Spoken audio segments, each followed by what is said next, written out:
You don't seem positive. I didn't know we were doing this in front of everybody. Okay, so what I'm going to do is I'm going to welcome to Shark Farmer TV, and then you're going to go. Tonight we're going to learn about agriculture and how our friends in cities don't understand what we do. That seems simple, right? Yes. We'll see how this goes. Welcome to Shark Farmer TV.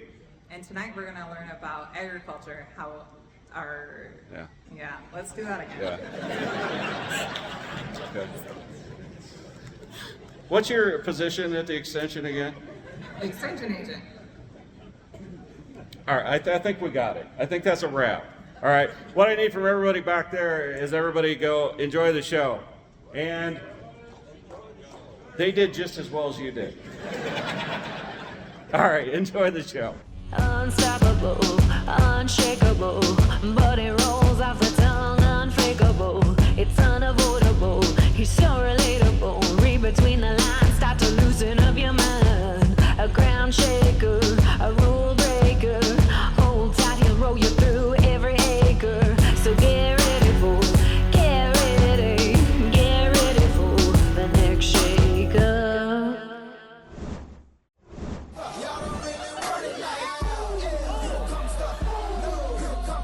If you laughed at this, then you are an awful person. Now, don't worry, no kids or animals were harmed. I mean, the pig has probably been eaten by now, but that girl is tougher than a $2 steak. Or I guess a $2 pork chop in this case. You guys want to see what a $20,000 mistake looks like? Here, I'll show you. These 2 bins are full of corn. Put it in there last year around 17%, figured we'd air dry it. Weather was beautiful for it, so figured we'd air dry it. Well, needless to say, apparently it didn't get dry because first couple loads I held out were 17%, extremely heat damaged. I'll show you. As you can see, the dark kernels are heat damaged. The nice yellow kernels aren't. So they dock you for that, and it's extremely hard on a guy when you get basically above 5% damage. So the good thing is the corn's coming out of the bin. The bad thing is instead of being worth, say I had it sold for $4.50, it's worth about $3.50. So, and I don't have enough cattle on feed to make it disappear from cattle, so we're kind of stuck taking our lumps and not getting a very good price for it. If you farm long enough, you will experience something like this. I know I did. I remember one time, it was a year my dad retired, and I didn't really know a lot of things, so I guessed. We were picking corn, and it was like 17%. And I went ahead and I put it in the bin, and I just put air on it because I thought, you know, it's 17, we want to get it down to 15, we're good. I kept an eye on it. And the top of the bin, it was actually had like a stirrator. It was fine. It looked great. In July, when I went to take the corn out, first load comes out okay, and then at the end it gets a little weird. I go up the steps to look. There's about that much green stuff, and I can't see below it. And I am freaking out because, I mean, this was a huge deal to me. This is like my first crop on my own. I call the elevator. I'm freaking out. They say, yeah, you know, what can we really do? You're probably going to take a pretty big loss. We will send it to this one place. It was a ethanol plant. Maybe we can get away.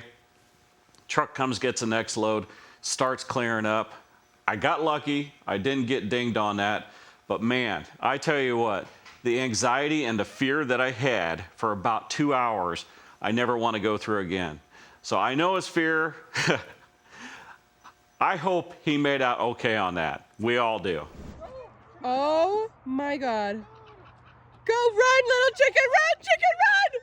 Go, chicken, no! Oh my God, go, chicken, go, go, go, chicken, go, make it to the coop, no! Oh my God, the coop is right there, please. Oh my God, oh my God, oh my God, oh my God, oh my God, please, please, please. Please, please, please. Make it to the coop. You got this, you got this, you got this, you got this, you got this, you got this, you got this. Go, go, go, go. Yay! Go, yay! She can yell all she wants for the chicken. I'm rooting for the eagle myself. I mean, the symbol of America can't be looking all skinny and stuff. I bet the cows there, they're rooting for the eagle too. This is honestly, it's like a real life Chick-fil-A commercial playing out right there. I don't think the eagle is real serious here. Because, I mean, come on, he's just like, you know, eagles, man, they hit that thing hard. I think he was probably just tenderizing it for his next meal.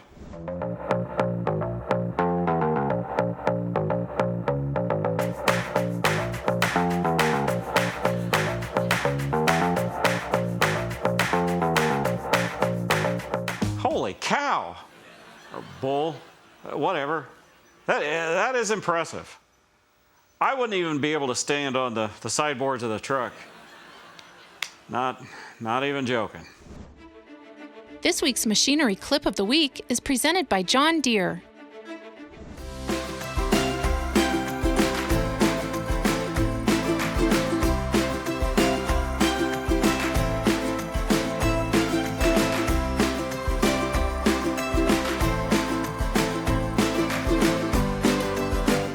This is pretty much how it goes on every farm, right? If you have a problem like this, pretty severe problem, the wheel is falling off. So the guy in the cab, I'm assuming, is the boss. And he says, hey, watch me down there because I can't see. So the other two, they're watching, and then they get to a point where they're waving, stop.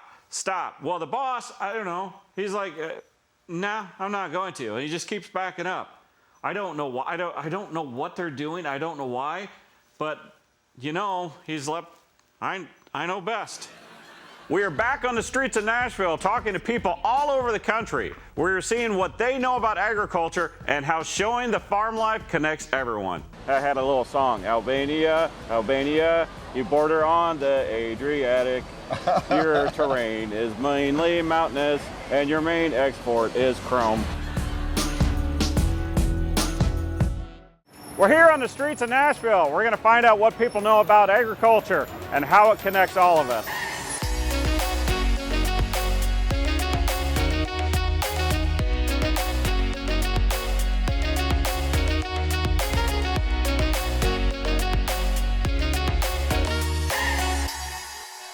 All right, we're here with Alexander, Sasha.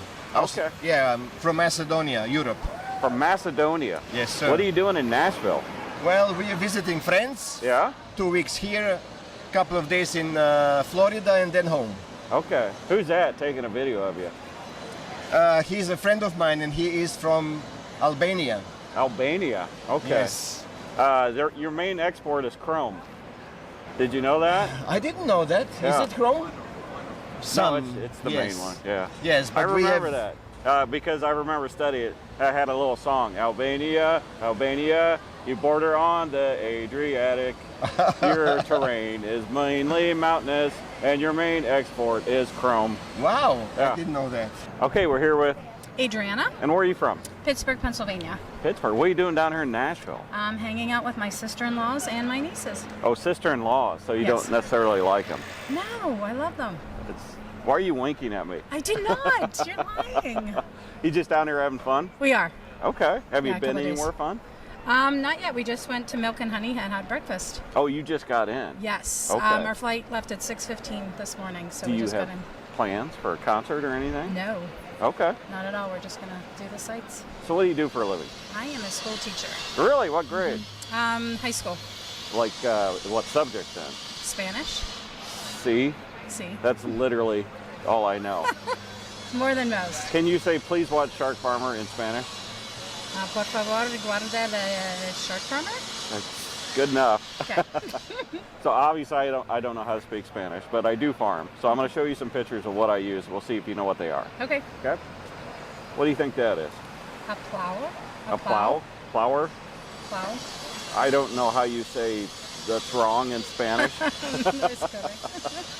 So this is actually like the combine. So this is at the end when they're harvesting the crop. So it's cutting, this is wheat here, it's cutting the wheat, and then inside the machine it processes it, keeps the good seed up here, throws everything else bad out there. And So what's it called? combine. Combine. And Okay. what's that in Spanish? I have no idea. Okay. What do you think that is? This is for harvesting, is it grain? Yes. Grain you say? Yep. Harvesting grain, Yep. yes. Yeah, we call it a combine. Combine, yes, Yeah. we also say combine. Yeah, gotcha. What do you think that is? Oops. Is this for sowing the seeds? It or, is. Yeah? Yeah. It's a Yes. corn planter or Corn soybean planter. planter. Yeah. Yeah. Very good. Yes. 2 for 2. 2 for 2, Nice. okay. How about that thing? Oh my gosh. Like it looks like a rake. A rake? Yes. A giant rake? Yes. Yes. what it's called? This is actually the beginning. So this is the planter. Planter. So they're actually putting seed you're in the planting. ground. Oh, You got seed in the tanks there, and then it blows it to each individual row and puts it in the ground. okay. Yeah. Okay, what I thought. Oh my gosh. I'm gonna go with weed whacker. A weed whacker. No, but Looks that's. like that? I actually see your thought process in there. So this is actually a hay rake. So when they cut the hay, they'll come in and use this. It'll fluff it up. It'll put it in a row so the baler can bale it. Yeah, okay. yeah. It's really cool to watch it work. Nice. There we go. Okay, this is for, is this taking out the, which is not grass, how you call that? Hay. Yeah? Yeah. Yes? Yeah, so this would rake the hay and put it in a Yes, row. that's right. Yeah, fluff it up, put it in a Yes. row. All right. These are, inside you have the grain for Yeah. over the winter or however. Grain yes. bin. Grain Yeah. bin. Okay, thank you. You know about this stuff. Ever seen these driving like down the interstate? Yeah, aren't those silos? Silos, grain bin. Grain Yep, bin. that's where the farmer puts his crop. Okay. You got one. Thanks. How about this? I'm gonna go with lawnmower on that. I have no idea. If that's a lawnmower, that's the most badass lawnmower I've know, ever right? seen in That's my what I yeah. need. It's a silage chopper, so that's Okay, cutting that down makes corn sense. that is like 6 to 8 foot tall. That can do it all right there. This Oh, one boy. might throw you. This, Oh yeah. boy, what is this? Yeah. Can you tell me what this is? This is a silage chopper. So you're cutting down green corn, full corn. Okay. It goes in there and grinds it up and then spits it out into a truck. Oh yes, I've Yeah. seen this on TV. Yeah, yes, for I've cow seen food. It. Yes, yes. And how about this one? How about this one? Oh boy. I don't know what this might be. It's pretty simple. This is where you put like a round hay bale and the Yes. animals stick their head through it. And, Okay, yeah, like yeah. for feeding animals. Exactly. Yeah. Yeah. I'm gonna go with crown. That is not a crown. That's more for livestock. Oh, Any okay. idea what that might be? Gosh. No clue.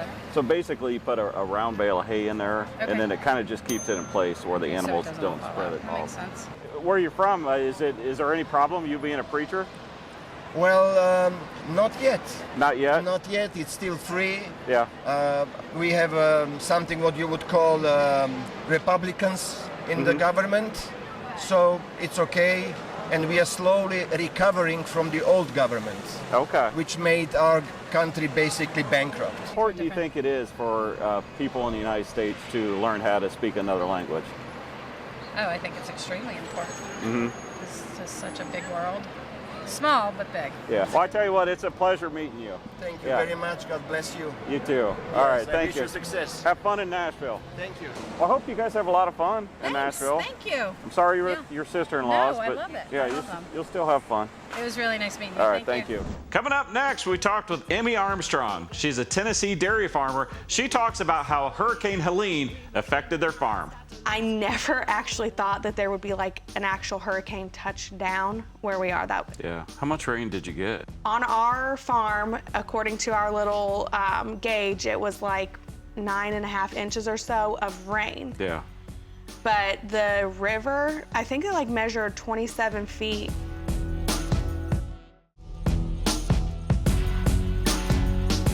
We're here with Emmy Armstrong from Chuckey, Tennessee. Now, Emmy, you've got an incredible story, even though maybe you don't think so because it's just like, oh, it's a dairy or whatever. I've talked to you before. The things that you've gone through recently, especially with the Hurricane Helene, is pretty incredible. But let's start at the beginning. Tell me about your dairy. So my husband and I, we have a dairy farm in Chuckey, Tennessee. His parents, they milked for 40-some years, and his grandmother milked prior to that, so it's a generational dairy farm. I'm hoping that with everything that we're doing and all the advancements and the value added, that it'll continue with our children. We have 3 children. Where'd you meet your husband? We met At his work. So he works at West Hills Tractor in Jonesboro, Tennessee. I was working part-time at Cracker Barrel and part-time on a farm. I love their dumplings. Yeah, Cracker Barrel has really good food. Yeah, well, they're dumplings. Irregardless. Yeah. So we had a disc spine that had tore up, and so we had to take it and get it repaired. So when it was fixed, it was a Saturday, we went and picked it up, and there was Scott. So you get married, and now are you moving in? You're just helping with the dairy, or how'd that work? We just kind of were tossing up what we could do with the farm. So we picked up a bunch of leased land, and then right before our daughter was born, we planted a bunch of pumpkins. It was the first year we ever did a pumpkin patch. And it was like the most beautiful pumpkin patch ever. We've never got it to look like that again. I think it was really beginner's luck. Yeah. So then we started, that's how we did the agritourism. So then we started growing pumpkins, and we grew some watermelons. And then I started having field trips and people coming out, and we would talk about just like agriculture in general, farm life. So at that point, we decided we wanted to put a little market on our property, and we wanted to sell farm-based raised meat. And so we got a retail permit through the Tennessee Department of Agriculture. Was that hard? No, it's very easy. We were like, let's do like Saturday morning, we can have someone bake and then do milk. So we brought in a girl that baked some cinnamon rolls, and this was like the first weekend that we did it, and which is important to the story. And so then we brought in milk and cheese curds and stuff, and we bought this like retail cooler, whatever, from Lowe's. It was just nothing special. And we set it up, and it looked good. Like milk, cream line, non-homogenized, pasteurized, non-homogenized. And we brought his parents down to look at it. And when his dad came in and he saw the milk bottles in there, it was like something in him. He was like a kid in a candy store. And so it was maybe like a couple of days later, Scott was at work. Well, his dad had called him and was like, hey, look, if you want to take over the dairy and do that, like, I'd be open to it. Oh. And so that's what started us taking over the dairy. So when he told me that, I wasted no minutes. So you're from Chuckey, Tennessee. Yes. So you're probably used to hurricanes. Of How does that happen? Right? I mean, were you completely taken away with that? I wasn't really even thinking anything of it. You know, when they say, so we like grew a sunflower field, and like the hurricane was in Texas, and we got a bunch of rainfall. So because of the hurricane, I remember saying that because of the hurricane, it washed our sunflower seeds, and it just affected it. So then they were all kind of like bunched up, and it wasn't as pretty and laid out. I never actually thought that there would be like an actual hurricane touchdown where we are. Yeah. How much rain did you get? On our farm, according to our little gauge, it was like 9.5 inches or so of rain. Yeah. But the river, I think it like measured 27 feet was like the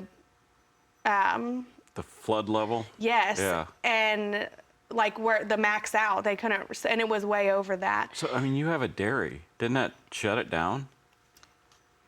It nearly did. So luckily we're up on a hill, and our creek did not get flooded because we live on Horse Creek, hence the name Horse Creek Farms. But it did not affect us as in the fact that it wiped us out or our cows or our parlor or anything like that. But we didn't have water for 10 days. Which is kind of important for a dairy. It's extremely important. Not only that, but it washed out roads, and so, I mean... It washed out roads, bridges. We were unable to bring our silage in, so our silo still has not been packed.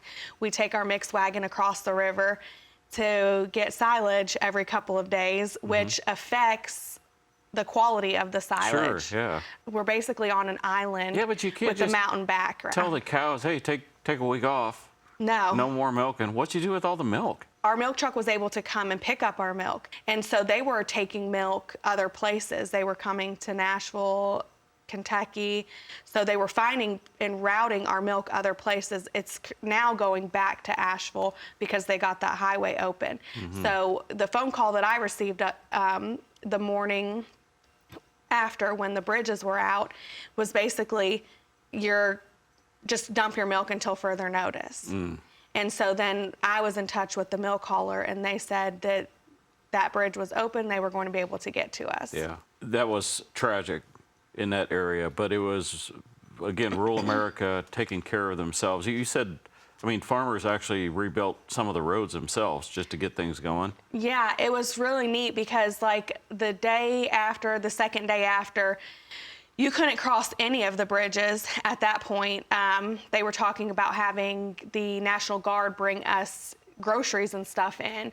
And of course, distribution centers were set up. It was 10 minutes is what you got to get, like while you were in the dollar store, you got 10 minutes to shop. They would only let 10 people in at a time. Once all those shoppers were done, they would let more in, because that, you could imagine, it was like Black Friday all over again, right? But for toilet paper. So yeah, the community gathered together. The Mennonites worked like 16 hours, and they built a road that goes to a bridge so that we could get over and back and forth. And even beforehand, there were so many people with side-by-sides cutting across, and once the water levels went down, they were able to take buggy rides across back and forth of the river, because when all those bridges started falling out, it's like the day after tomorrow, like a crazy movie. You go to one bridge and it's out. You go to another one and it's falling, and it was just, everything was tumbling. Parents were separated from their children. You know, it's a Friday afternoon, you're coming in from work, you're not thinking that this water's coming down from the mountain. We didn't get all of that from the rainfall. It was the force of it coming down from Asheville across the mountains. And so you've got people on this side of the river that can't get home. They can't get to their medicine. They can't get to their pets. You've got this people that need medicine, and the only place to get it is in town. And so it was just amazing to see, especially through Facebook, all of the stories of, hey, look, we're going to be transporting people back and forth. And then you've seen all these like thankful posts in the groups and things like that. Like, thank you so much. We got across. We were able to get our medicine. I was able to get my kids. I was able to do this or that. And so everyone really came together. No one came to rescue us. It was literally all community. Rural America doing what we do best. It's an incredible story, and who would have ever thought that type of weather event would have hit that area? If people want to find out more about you, are you on social media? Do you have a website, emails, any of that stuff? Yeah, so we've got all the technology. So Instagram, East_TN_farm_her. And then TikTok is the same, East_TN_farm_her. We've got Horse Creek Farms Dairy on Facebook, as well as Instagram. And we've got our website, horsecreekfarmsdairy.com. Emmy Armstrong from Chuckey, Tennessee. Incredible story. Thank you so very much for being here. Thank you for all that you do for agriculture in rural America. Thank you for allowing me. Thanks for spending some time with us here on Shark Farmer TV. For more stories about people in agriculture, catch my shows on Rural Radio Channel 147 Sirius XM. There's more in-depth discussions on my podcast, and of course, you can check out previous episodes of this show on my YouTube channel. Find out more at sharkfarmer.com. Combine. Combine. And what's that in Spanish? I have no idea. Okay. They say John Deere. One. I'm like, Deere.